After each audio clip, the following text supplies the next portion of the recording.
Hello and welcome to sportsreview.com. And Martin Green here is on the line. It's Monday morning. Not a massive fan of Mondays, but considering we're talking about Champions League, it has gotten a whole lot better. We're going to preview now Man City versus Dynamo Kiev. Obviously, Man City have the home advantage. They lead a comfortable 3-1 in aggregate.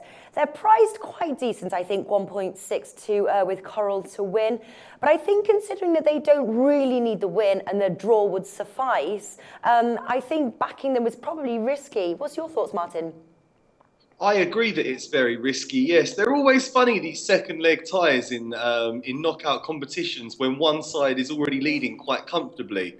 There's no great need for them really to put too many men forwards or to really go for it. So it is always risky betting on a team ahead.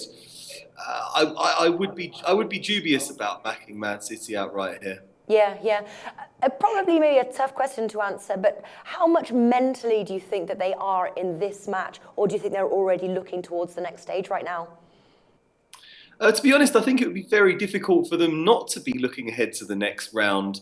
They won very comfortably in Kiev, as we all expected them to, and I think their minds will be on who they get next. But that could actually work to your advantage betting on this match, because they might really want to put out a signal of intent to the rest of Europe and say, here we are, we've beaten Kiev over 2 legs, we can go toe-to-toe with anyone in Europe, we're a team to be feared. It could really go either way. It's really interesting to see what level of intensity Man City bring to this game.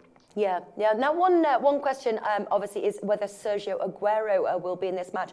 I know he has been suffering from injury. Will he be rested during this game? Will he make an appearance? Really interesting, yes. He has been in fantastic form since he came back from injury. He scored 10 goals in his last 11 league games, and he's looking like one of the most deadly strikers in Europe at the moment.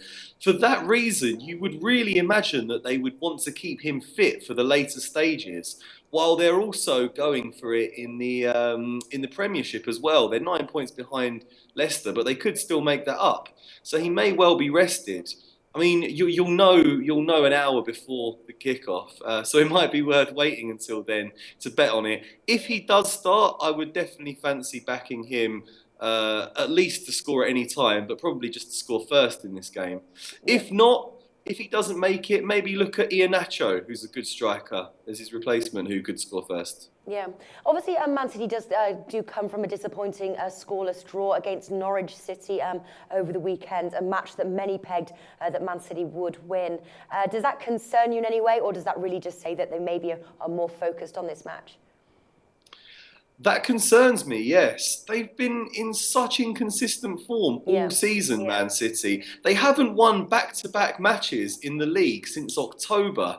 And ever since it was announced that Manuel Pellegrini would be replaced in the summer by Pep Guardiola, I haven't seen that level of motivation from the players. I think he's really struggling to rally them. So that would definitely be playing on my mind. I would say, however, that Man City are by far a superior team to Dynamo Kiev, so they should be confident here. But yeah, that does worry me.